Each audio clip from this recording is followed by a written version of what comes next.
Brought to you by Carriage Crossing Senior Living.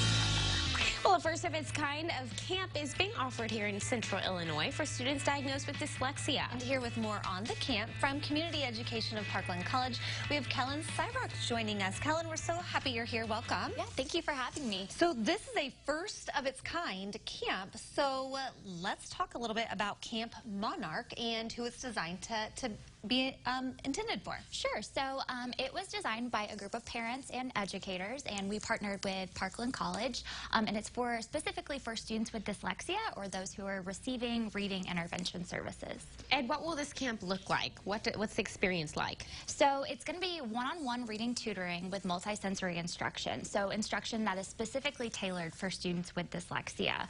In addition to reading instruction, we're going to do small group writing and then also small group math. All of those components are going to be multisensory, but the really cool thing about this camp is that we're going to have a social emotional curriculum with an empowerment piece, because we probably all know that students with learning disabilities, there's a high rate of depression, anxiety, low self-esteem, so we're really going to kind of incorporate that throughout the camp.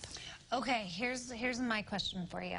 Usually when you think of summer camp, you think of fun and doing all of this great stuff, and then when I'm looking here at this, it's kind of sounding like summer school. And so how are you going to encourage people or students who may have struggles with reading and dyslexia to oh my gosh, yes, you definitely want to come to Camp Monarch because this is going to be so much fun. Yes, so we're really tailoring it to, you are going to get to be around students who are just like you. You're going to learn to embrace your learning differences while doing summer camp things. So I know we have a visit to the planetarium planned. We're going to do some really cool STEM activities, experiments, different things like that to kind of make the summer fun. I think we're also planning on doing a scavenger hunt around Parkland, so still incorporating those summer camp fun things while they get to be around students who are like them, and then also while developing their skills, their reading, writing, and math skills. Okay. So likely one of the biggest things they'll walk away with is just a sense of confidence, yeah, which I think is one of the most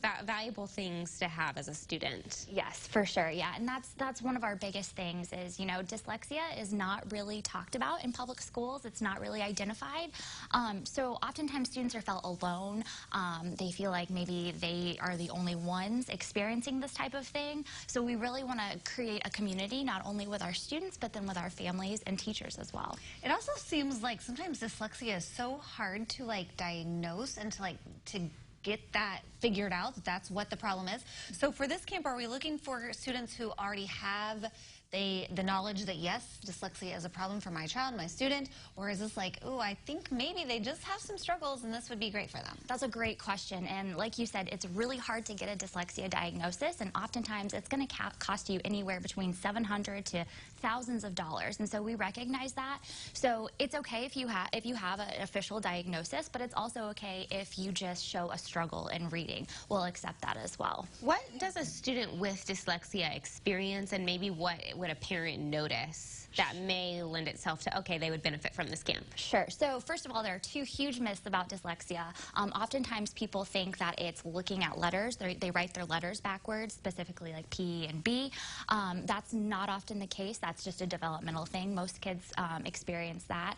And then oftentimes parents think also that it's primarily in boys, and that's not necessarily the case either. So typically some signs that you might notice in your preschool age is going to be struggling with rhyming, not really identifying letters and letter sounds, especially as you get older, not putting the letter sounds with the letters, struggling to write, and then definitely struggling to decode, you know, the word cat or bat. They just don't make that connection. Interesting. Okay, so who is this camp besides students that we've already kind of said are struggling? What ages? Yeah, so it's going to be through 7 through 14. Okay. So students of all ages, and what's going to be really cool is during the social emotional piece is we're going to break up into smaller groups.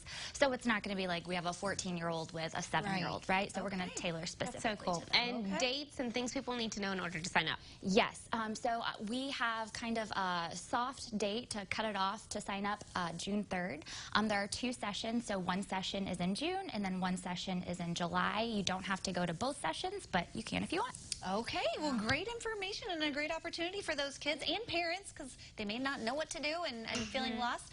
This is a great opportunity, and we appreciate you being here sharing that. Yeah, thank you so much. We'll connect everyone at CILiving.tv for information on Camp Monarch, and thank you to Carriage Crossing Senior Living for sponsoring our segment today.